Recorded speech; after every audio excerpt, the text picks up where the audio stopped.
जय हिंद साथियों, मैं आदेश आप सभी का आपके अपने परिवार राही आदि क्लास में स्वागत करता हूं। तो आज से हम लोग पढ़ने वाले हैं सीटेट के पीवाईक्यू को। जो सीटेट के प्रीवियस ईयर क्वेश्चन हो चुके हैं उनको अब हम सॉल्व करेंगे। उम्मीद है आप सभी पूर्ण रूप से सहयोग करेंगे। तो आज हमारा प्रैक्टिस सेट है जूनियर का, जिसका जूनियर का है, जो कि हिंदी 30 क्वेश्चन का प्रैक्टिस सेट होगा। यह पेपर हुआ था 6 फरवरी 2023 को। तो अब हम इस प्रैक्टिस सेट को सॉल्व करने वाले हैं। सबसे पहले गद्यांश दिया गया है। इस गद्यांश को हम बहुत ही अच्छी तरीके से पढ़ेंगे और फिर इससे संबंधित जो भी क्वेश्चन किए जाएंगे उनके हम सही विकल्पों को चयन करके उत्तर देंगे। तो अब हम अपनी क्लास को शुरू करते हैं। दिया गया है, दिए गए गद्यांश को पढ़कर पूछे गए प्रश्न का उत्तर दीजिए। तो इस गद्यांश को पढ़ना है, तो आप सभी भी पढ़ते चलिएगा।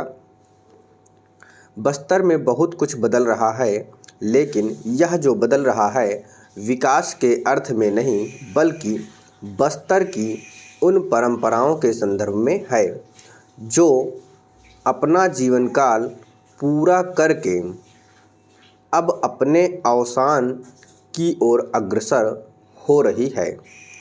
यहाँ यह सब जिस संदर्भ से संबंधित है वह बस्तर का सूर्य चंद्र का अनोखा लिपि शास्त्र है, जो वहाँ के आदिवासियों के पास उनके विशिष्ट आकार भावों, जो आकार भाव हो इसको माटिफ भी कहते हैं, आकार भावों में मालूम नहीं कब से सुरक्षित रहा।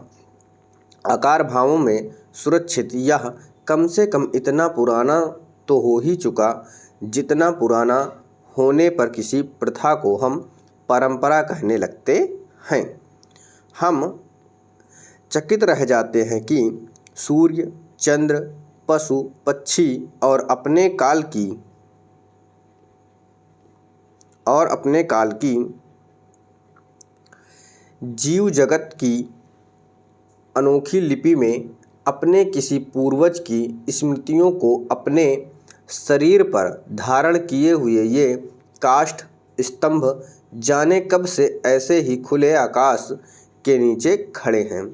धूप, हवा, पानी, सर्दी, गर्मी को अपने पर झेलते हुए क्या इन्हें हमारे आने की प्रतीक्षा होती है कि अपने उस पूर्वज के विषय में हमें कुछ बता सके, जो इस गांव के लोगों की दृष्टि में कोई यथोगाथा हो सकती है, जिससे हमारी तरह के बाद के दिनों में आने वाले लोगों को परिचित होना चाहिए।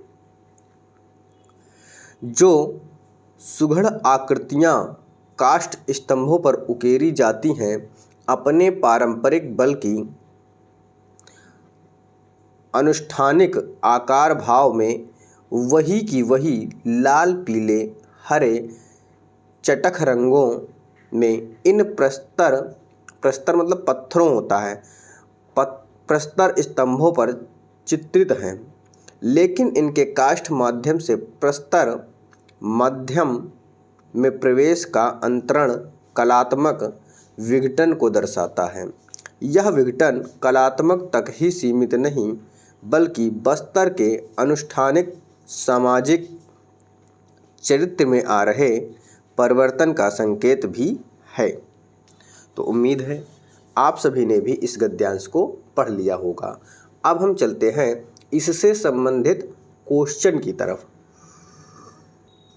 इससे संबंधित जो भी क्वेश्चन पूछा जाएगा उसका हमें उत्तर देना है।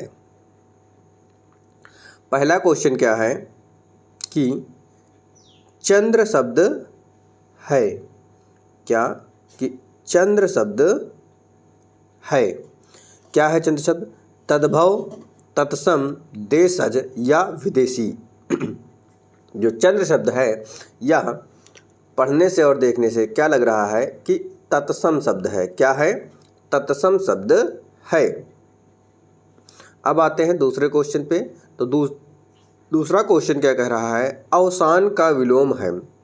अब हमें बताना है अवसान का विलोम। आविर्भाव, समाप्ति, अंत या पतन। जो अवसान है, अवसान का विलोम आविर्भाव हो जाएगा। क्या हो जाएगा? आविर्भाव हो जाएगा। अंत है, अंत का विलोम क्या हो जाएगा? आदि हो जाएगा। समाप्ति लिखा हुआ है, समाप्ति का विलोम क्या हो जाएगा? असमाप्ति हो जाएगा। क्या हो जाएगा? असमाप्ति। उसके बाद पतन लिखा है, तो पतन का विलोम क्या हो जाएगा? उत्थान हो जाएगा। क्या हो जाएगा? पतन का विलोम उत्थान हो जाएगा। अंत का आदि बताया गया था, तो अंत का विलोम आदि हो जाएगा। क्या हो जाएगा? आदि हो जाएगा। आगे चलते हैं अगले क्वेश्चन पे।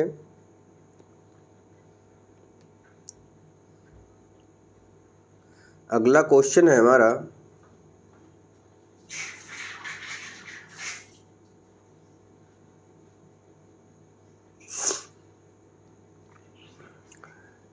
सुघड़ शब्द में सु है। क्या? सुघड़ शब्द में सु है।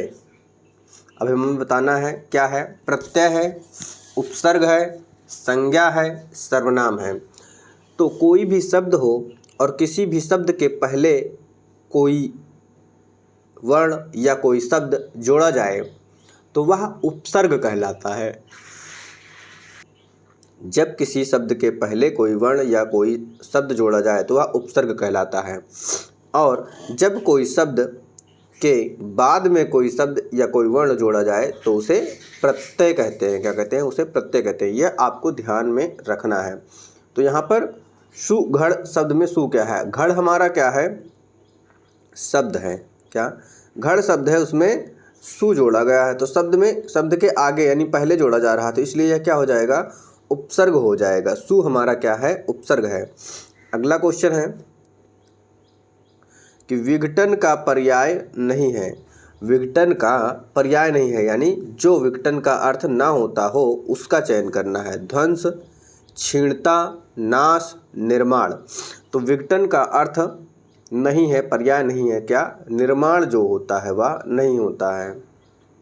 अब चलते हैं अगले क्वेश्चन पे। तो अगला क्वेश्चन है हमारा, कोई प्रथा परंपरा कैसे बनती है? यह चीज़ अभी गद्यांश में आप सभी ने पढ़ा था तो आया था। क्या? अल्प समय तक बनी रहकर, दीर्घ काल तक बनी रहकर, बहुसंख्यक द्वारा मान्य रहकर या वैध होने पर। तो देखिए, कोई भी प्रथा क्या होती है? बहुत लंबे समय तक रहती है यानी दीर्घ काल तक बनी रहती है, तो वह उसे परंपरा घोषित कर दिया जाता है या परंपरा कहते हैं। तो हमारा जो राइट आंसर हो जाएगा वह ऑप्शन बी सही हो जाएगा। क्या? ऑप्शन बी सही हो जाएगा। अगला क्वेश्चन है, बस्तर के विशिष्ट आकार भावों मोटिफ में निम्नलिखित चित्र नहीं है। बस्तर में विशिष्ट आकार भावों मोटिफ में निम्नलिखित चित्र नहीं है। सूर्य, चंद्र, पशु पक्षी, शिव पार्वती, अनुष्ठानिक चित्र। तो क्या नहीं है? इसका चयन करना है।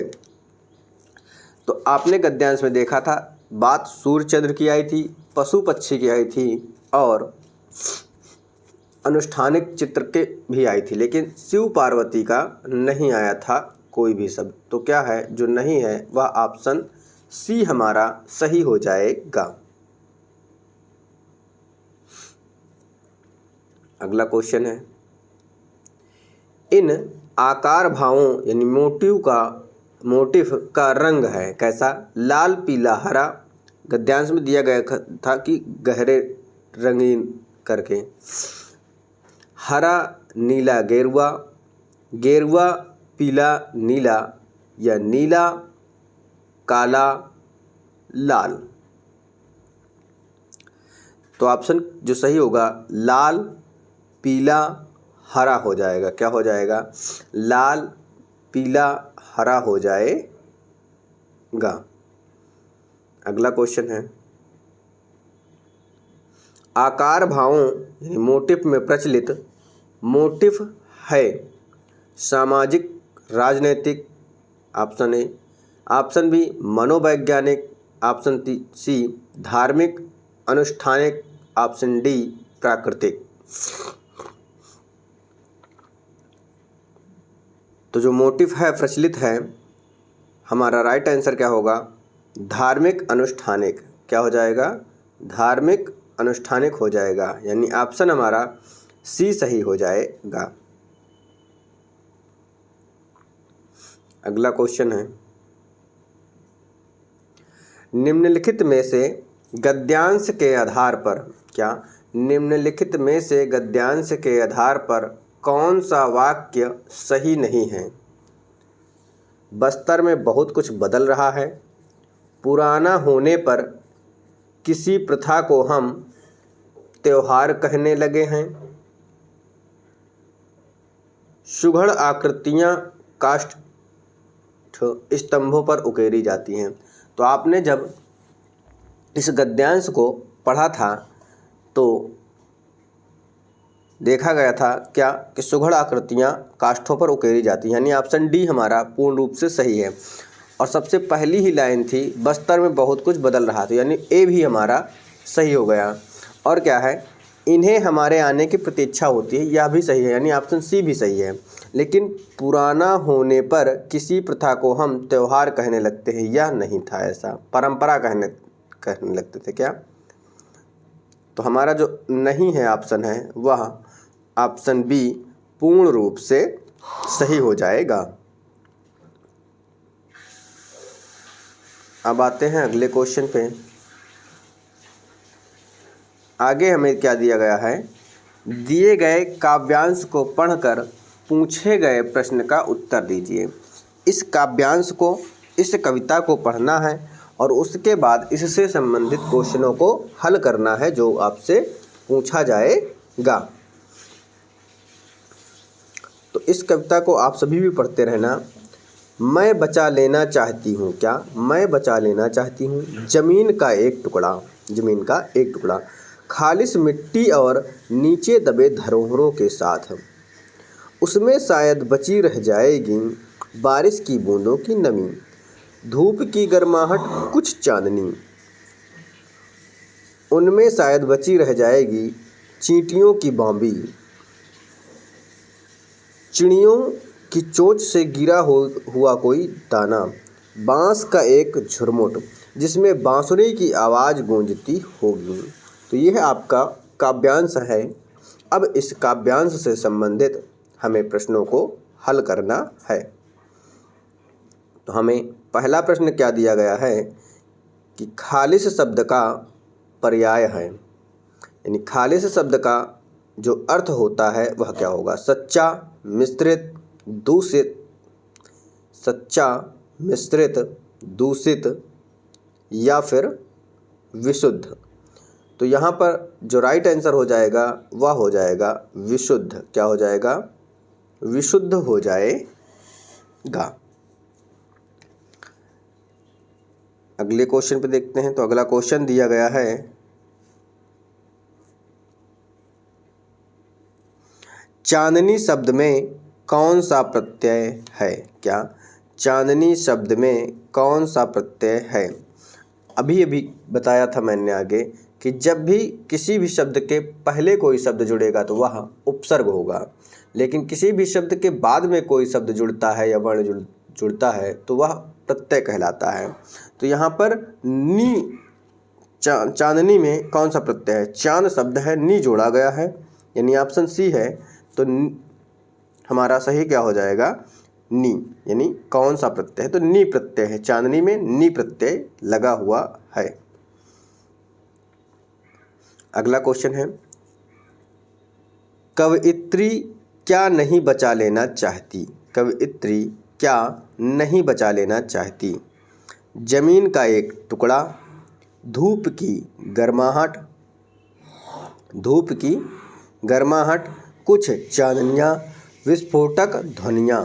तो आप सभी ने पढ़ा है इस काव्यांश को। ज़मीन का एक टुकड़ा बचा लेना चाहती है और धूप की गर्माहट भी बचा लेगी, कुछ चांदनी भी बचा लेगी, लेकिन विस्फोटक ध्वनियाँ बिल्कुल भी शब्द नहीं आया था। क्या?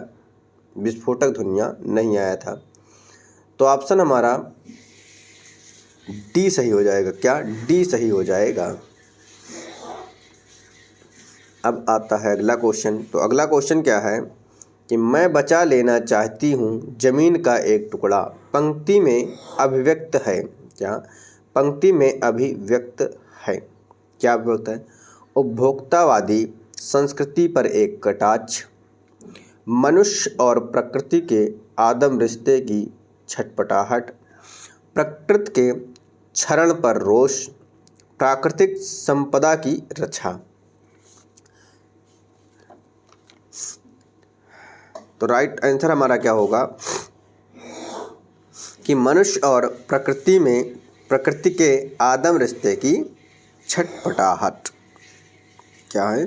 छटपटाहट। यानी हमारा जो राइट आंसर हो जाएगा वह ऑप्शन सी यहाँ पर ऑप्शन बी हो जाएगा। ऑप्शन बी हो जाएगा। अब आते हैं अगले क्वेश्चन पे।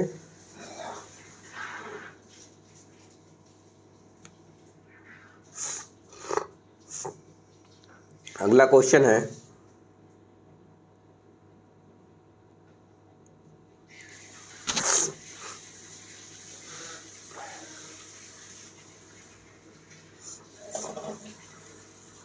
प्रस्तुत कविता के संदर्भ में।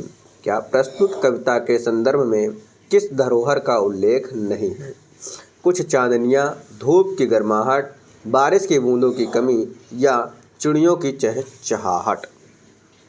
तो आपने देखा था उल्लिखित है। क्या? कुछ चांदनियाँ था, धूप की गर्माहट थी और बारिश की बूंदों की कमी को भी दर्शाया जा रहा था, लेकिन चिड़ियों की चहचहाहट के बारे में नहीं कहा गया था। इसलिए ऑप्शन डी हमारा सही हो जाएगा। अगला क्वेश्चन है कविता में बांस के झुरमुट से बांसुरी के संबंध का आशय है। क्या आशय है? बांसों में छिपी बांसुरी की आदिम लय की खोज, बांसों के नष्ट होते जाने की चिंता, बांसों के बजाय अन्य धातुओं से बांसुरी बनाने की पीड़ा, बांसों के घने जंगल के बढ़ते जाने का डर। तो किसका संबंध आशय है यह हमें चयन करना है। तो क्या है राइट आंसर? बांसों में छिपी बांसुरी की आदिम लय की खोज, क्योंकि अब जो बांसुरियाँ बनती हैं वो बांसों से या फिर किसी अन्य धातुओं से बनना शुरू हो गई हैं। पहले जो होती थी सिर्फ बांस की उससे बनती थी। तो हमारा राइट आंसर क्या हो जाएगा? ऑप्शन ए हमारा सही हो जाएगा।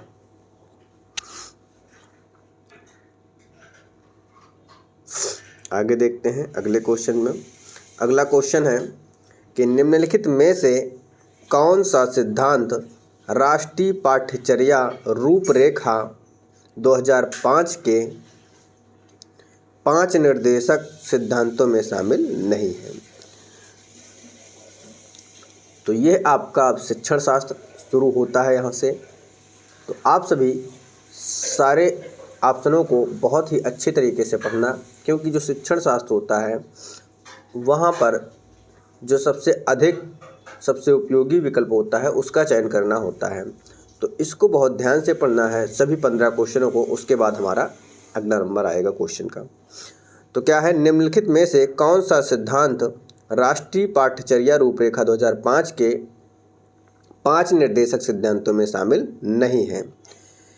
ज्ञान को विद्यालय से बाहर के जीवन से जोड़ना, यह सुनिश्चित करना कि अधिगम रटंत अधिगम पर आधारित न हो, पाठ्यचर्या को इस प्रकार से समृद्ध करना कि वह बच्चों के समग्र विकास में मदद करे और पाठ्यक्रम पाठ्यपुस्तक केंद्रित न हो, एक व्यावसायिक अध्यापक की भूमिका निभाना। तो यहाँ पर जो शामिल नहीं है पूछा गया है, तो ऑप्शन हमारा क्या सही हो जाएगा? ज्ञान को विद्यालय के बाहरी जीवन से जोड़ना बिल्कुल सही दिया गया है। यह सुनिश्चित करना कि अधिगम रटंत ना हो, यानी याद कराने की प्रक्रिया ना हो, समझ पर आधारित होनी चाहिए। और एक व्यावसायिक अध्यापक की भूमिका निभाना, यानी एक अध्यापक की भूमिका निभाना चाहिए, यानी पाठ्यक्रम जो है, लेकिन पाठचर्या को इस प्रकार से संबद्ध करना कि बच्चों के समग्र विकास में मदद करें। सही है, लेकिन पाठ्य पुस्तक केंद्रित ना हो। क्या? पाठ्य पुस्तक से केंद्रित ना हो। तो क्या शामिल नहीं है? ऑप्शन सी हमारा सही हो जाएगा। क्या? ऑप्शन सी सही हो जाएगा। आगे देखते हैं अगले क्वेश्चन पे।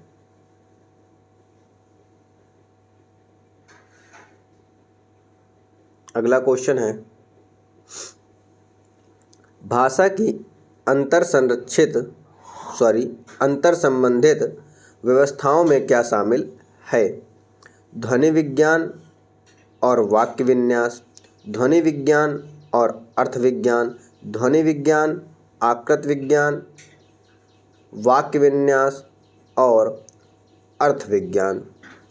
ऑप्शन डी है वाक्य विन्यास, आकृति विज्ञान और अर्थ विज्ञान। तो इस क्वेश्चन का जो राइट आंसर हो जाएगा, क्या शामिल है? तो ध्वनि विज्ञान और वाक्य विन्यास, यानी राइट आंसर हमारा ऑप्शन ए सही हो जाएगा। क्या? ऑप्शन ए सही हो जाएगा। अगला क्वेश्चन है, किसके द्वारा शिक्षार्थियों को व्यक्तिगत भूमिकाओं के आवंटन के बिना विशिष्ट संदर्भों में लक्ष्य भाषा के प्रयोग के अवसर दिए जाते हैं? अभिव्यक्ति, सिमुलेशन, रोल प्ले या प्रतियोगिता। तो अवसर किसमें दिया जाता है? जब अभिव्यक्ति किया जाए। क्या? अभिव्यक्ति। तो राइट आंसर हमारा क्या हो जाएगा? ऑप्शन ए सही हो जाएगा। अगला क्वेश्चन है, बच्चे भाषा सीखने की क्षमता के साथ पैदा होते हैं। क्या? बच्चे भाषा सीखने की क्षमता के साथ पैदा होते हैं। मुख्यतः यह किसका विचार है? यानी कौन सा वैज्ञानिक है जिन्होंने यह सेंटेंस को कहा है? एल.एस. वाइगोत्स्की या पावलॉक या चॉम्स्की या जीन पियाजे। तो यह विचार किसका है? यह विचार चॉम्स्की जी का है। किसका है? चॉम्स्की जी का विचार है। आगे देखते हैं अगले क्वेश्चन को।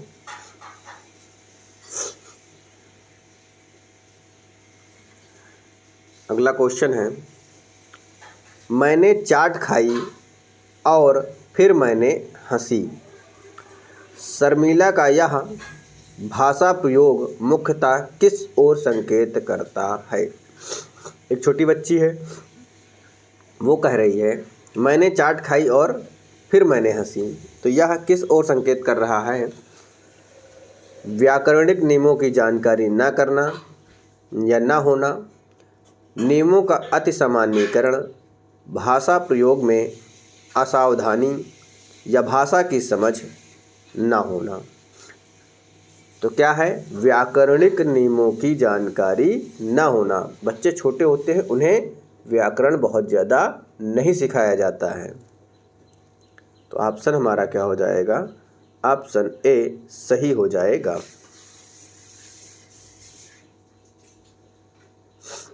आगे देखते हैं अगले क्वेश्चन को। लिखित कार्य की जांच में बच्चों की सहायता लेने से, लिखित कार्य में जांच में बच्चों की सहायता लेने से क्या होगा? केवल पठन कौशल का अभ्यास होता है,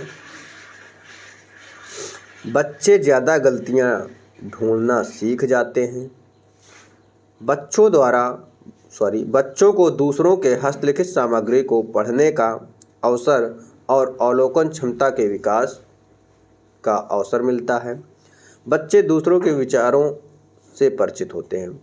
देखिए, जब भी हम सीटेट का पेपर देते हैं तो उनके ऑप्शनों को बहुत ही ध्यानपूर्वक पढ़ा जाता है, लेकिन जहाँ पर याद करना या केवल वाली बात आए तो वो ऑप्शन तुरंत गलत हो जाता है।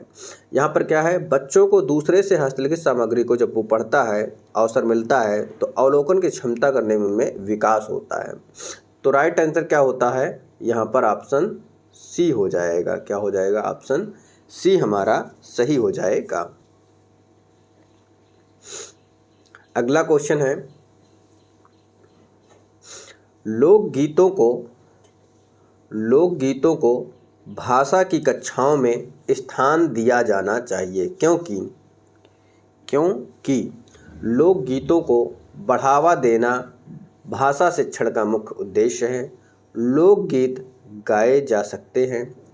केवल लोकगीतों के माध्यम से पारंपरिक मूल्यों की शिक्षा दी जा सकती है। देखिए केवल वाला तो तुरंत गलत हो जाएगा हमारा, क्योंकि नेगेटिव होता है। इससे बच्चे संस्कृतिगत विशेषताओं से परिचित होते हैं। तो इस क्वेश्चन का जो राइट आंसर होगा क्या होगा, इससे बच्चे संस्कृतिगत विशेषताओं से परिचित होते हैं। जो हमारा लोकगीत है ये सब क्या हो गया, हमारे संस्कृति को दर्शाता है। तो राइट आंसर हमारा ऑप्शन डी हो जाएगा। अगला क्वेश्चन है, पाठ पढ़कर बच्चों से प्रश्न बनवाने से इस बात का पता चलता है कि बच्चे प्रश्नवाचक शब्दों से परिचित हैं या नहीं। ऑप्शन बी, शिक्षक को यह जानने का अवसर मिलता है कि बच्चों ने पाठ को कितनी गहराई से समझा है। कक्षा कार्य की अच्छी युक्ति पूरी होती है। डी है, प्रश्न बनाने की आदत का विकास होता है। तो राइट आंसर क्या होगा कि शिक्षक को यह जानने का अवसर मिलता है कि बच्चों ने पाठ को कितनी गहराई से समझा है।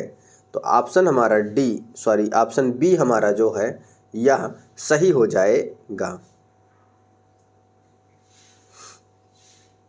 अगला क्वेश्चन है, किसी भाषा कक्षा में कहानी कथन की आवश्यकता के संदर्भ में कौन सा तर्क उचित नहीं है।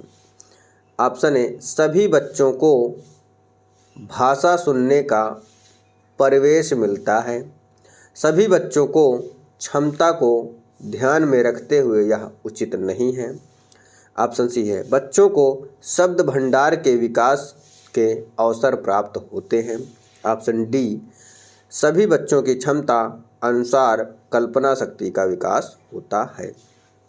तो राइट आंसर हमारा क्या होगा कि सभी बच्चे के क्षमता अनुसार कल्पना शक्ति का विकास होता है। सबकी क्षमता एक समान नहीं होती है।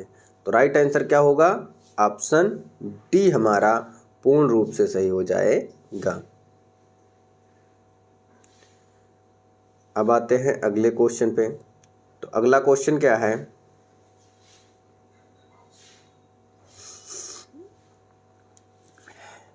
वाइगोत्स्की के अनुसार भाषा चिंतन को निर्धारित करती है। चिंतन भाषा को निर्धारित करती है, यानी भाषा चिंतन को निर्धारित करती है या फिर चिंतन जो है वह भाषा को निर्धारित करती है। ऑप्शन सी क्या है, भाषा एवं चिंतन एक दूसरे से स्वतंत्र रूप से विकसित होते हैं।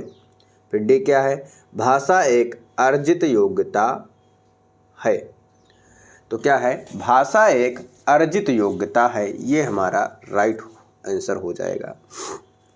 भाषा क्या है कि यह एक अर्जित योग्यता है, यानी हमारा राइट आंसर ऑप्शन डी हो जाएगा। भाषा जो है चिंतन को निर्धारित नहीं करती है और ना ही चिंतन भाषा को।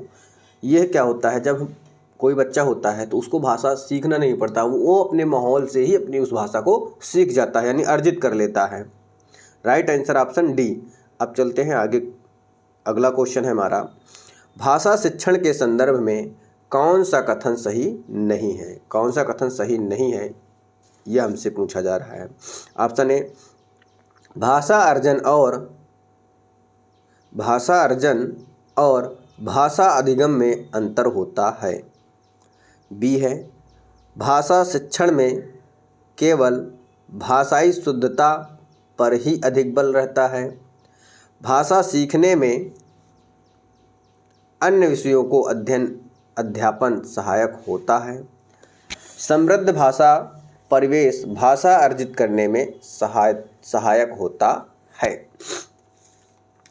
तो राइट आंसर क्या होगा कि भाषा शिक्षण में केवल भाषाई शुद्धता पर ही अधिक बल दिया जाता है। तो यहाँ पर हमसे पूछा जा रहा था सही नहीं है, तो क्या है, बाकी सब सही है लेकिन जो केवल आता है वो नेगेटिव होता है, तो ये क्या हो जाएगा, नेगेटिव की तरफ चला जाएगा। तो यानी राइट आंसर हमारा ऑप्शन बी हो जाएगा। अगला क्वेश्चन है, एक बहुसांस्कृतिक पृष्ठभूमि वाली कक्षा में भाषा सीखने के बारे में कौन सा विचार उचित है। अधिकाधिक पुस्तकों का निर्माण किया जाए। ऑप्शन बी, भाषा सीखने के लिए व्याकरणिक नियमों का और अधिकाधिक प्रयोग होना चाहिए। भाषा परिवेश का निर्माण किया जाए ताकि भाषा की सहज स्थिति बन सके। ऑप्शन डी, बच्चों में भाषा सीखने की क्षमता बलपूर्वक विकसित करनी होती है। तो इस क्वेश्चन का राइट आंसर क्या होगा कि कौन सा उचित है सबसे, उसका हमें चयन करना होता है। तो भाषा परिवेश का निर्माण किया जाए ताकि भाषा की सहज स्थिति बन सके। तो राइट आंसर हमारा ऑप्शन सी सही हो जाएगा।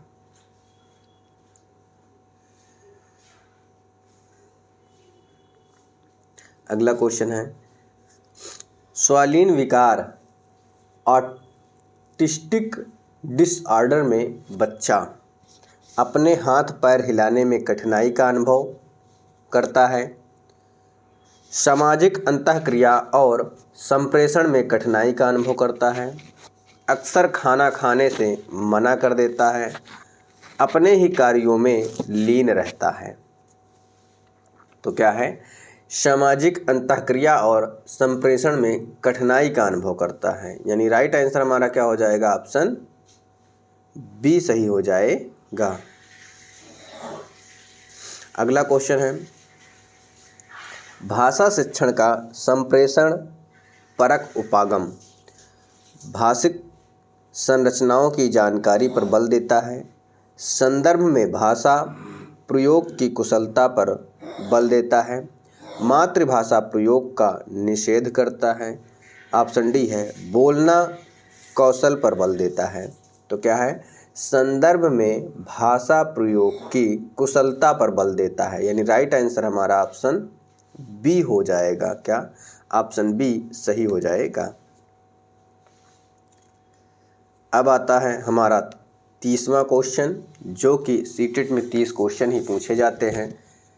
15 क्वेश्चन शिक्षण शास्त्र से होते हैं और 15 क्वेश्चन आपके गद्यांश या काव्यांश से होते हैं। तो 30वां क्वेश्चन है, भाषा शिक्षण की कौन सी विधि मातृभाषा को मध्यस्थ बनाए बिना दूसरी भाषा को सिखाने पर बल देती है। तो वह विधि कौन सी है, द्विभाषिक विधि, अनुवाद विधि, व्याकरण एवं अनुवाद विधि या प्रत्यक्ष विधि।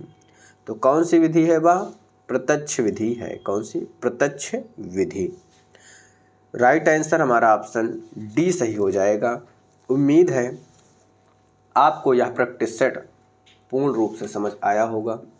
बस आप सभी से रिक्वेस्ट है कि आप सभी क्लास को अधिक से अधिक लाइक कीजिएगा, शेयर कीजिएगा और आपकी जो राय हो वह हमें कमेंट के माध्यम से बताइएगा। तो आज की क्लास यहीं पे समाप्त होती है। अगला PYQ यानी प्रीवियस ईयर क्वेश्चन अगले दिन होगा, यानी कल होगा। तो आप सभी से एक ही रिक्वेस्ट हमेशा रहेगी कि अधिक से अधिक सहयोग कीजिए। तो आज की क्लास यहीं पे समाप्त की जाती है। आप सभी का इस क्लास में जुड़ने के लिए बहुत बहुत धन्यवाद।